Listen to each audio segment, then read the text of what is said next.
In our reality today, climate change has developed its way for either the better or the opposite. It has had its severe impact towards the environment, usually because of us humans. So how does climate change affect the growth of the plant and crops? Climate change causes them to have change, not just any change, but it is due to the rise of temperature, either hot or cold towards the plants and crops. So what about the benefits? Climate change enables plants and crops to benefit from the carbon fertilization effect and use less water to grow.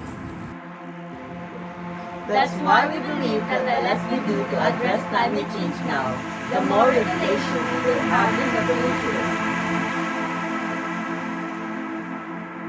Gawin ang tama! Gawin ang tama! Gawin ang tama!